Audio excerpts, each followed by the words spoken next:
Before you commit to Capex for extra capacity, consider this. It might save you $1 million. The plant, the business, is at capacity, working all shifts full time, but lead times are stretching. The demand is there, and the conversation has started to move towards more capacity. Another machine, another production line, a major Capex investment. And sometimes that decision is right. But before you commit to spending serious money increasing capacity, I think there are some very important questions worth stopping to consider first. Because in complex manufacturing systems, increasing the capacity of one process does not necessarily translate into increasing the total system output. Certainly not. And not in the way people expect.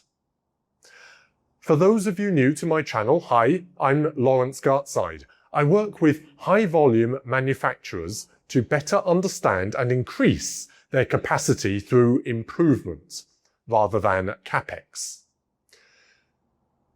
This is where businesses can end up making very expensive decisions with surprisingly disappointing results.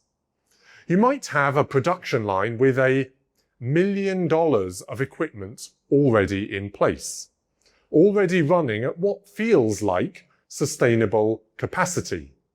And the instinctive conclusion becomes, we need more. Fair enough, but what exactly are you buying? Because most businesses are not immediately buying an entire new production line. Usually they are looking at one specific process that appears overloaded, one machine that always seems busy, one area where work accumulates. So naturally the thinking becomes, if we buy another one of those, output will go up. Maybe, but by how much? That is the important question, because if your operation is a sequence of interconnected processes, doubling the capacity of one machine rarely, almost never, doubles the output of the whole system. Something else becomes the limitation, the constraint. And if that isn't understood beforehand, businesses can spend very significant amounts of money expecting transformational gains, only to discover that the overall output improvement is far smaller than expected. Not because the investment itself was irrational, but the system wasn't fully understood before the investment decision was made. And I think it's important because these decisions are not small. Capex decisions are sticky. Once that money is committed, you are not just buying machinery, you're often locking in years of assumptions about future demand, future utilization, staffing, maintenance, operating costs, floor space, complexity, and commercial forecasts that become less and less certain the further out you go.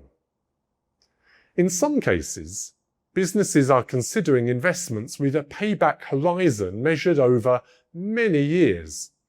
And meanwhile, the actual increase in demand they are trying to satisfy may not require anything close to a doubling of installed capacity.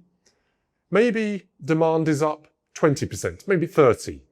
Maybe you just need enough additional output to relieve pressure and stop turning away orders that you know you can't meet.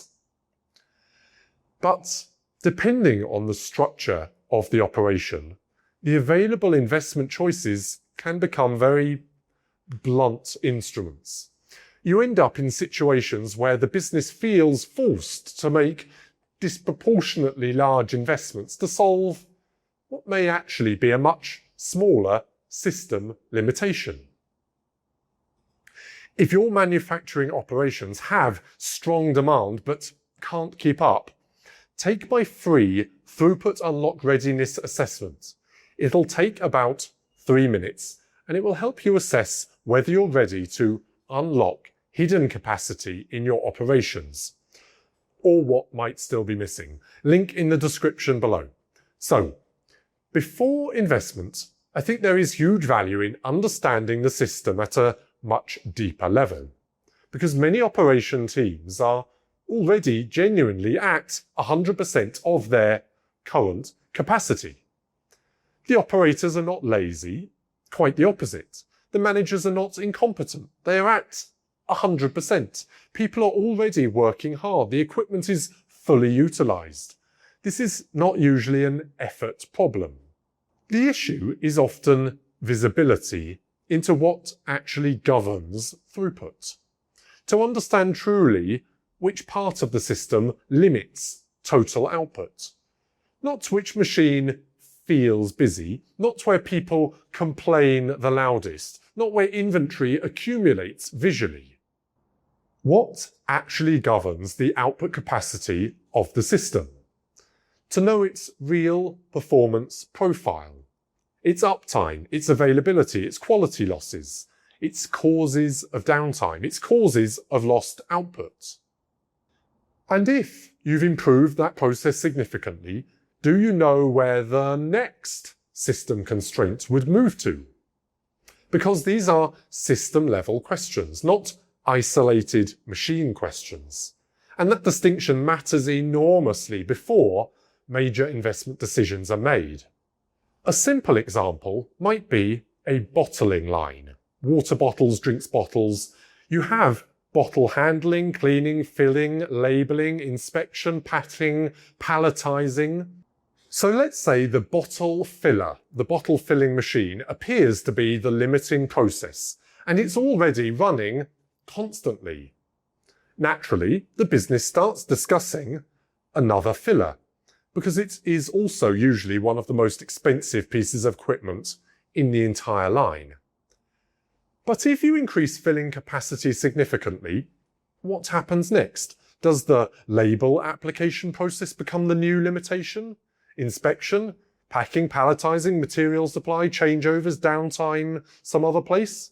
Because if the rest of the system cannot support the increase, the business may spend enormous amounts of money and still end up disappointed with the final output increase.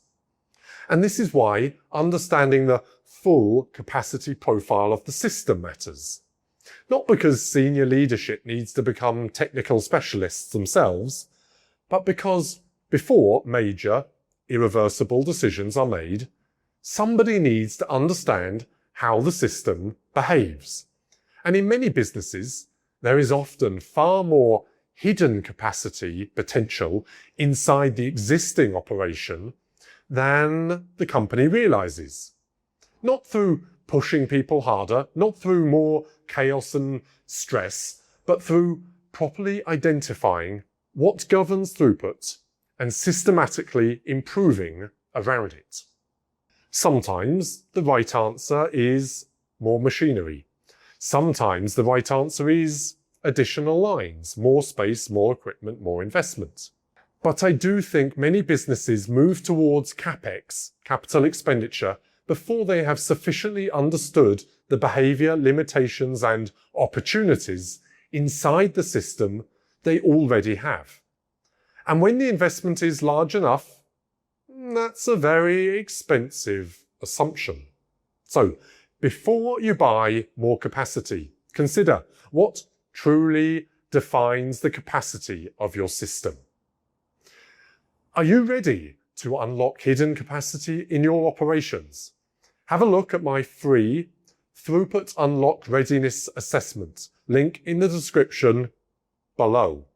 Other value propositions? Check out my latest book, Constraint and Bottleneck Management, available on Amazon Kindle, and my library of operations management training courses on Udemy and LinkedIn Learning, where over 180,000 paying professionals have already studied with me. And once again, for you busy manufacturing businesses, check out my free 3-minute Throughput Readiness Assessment link below. Crack on!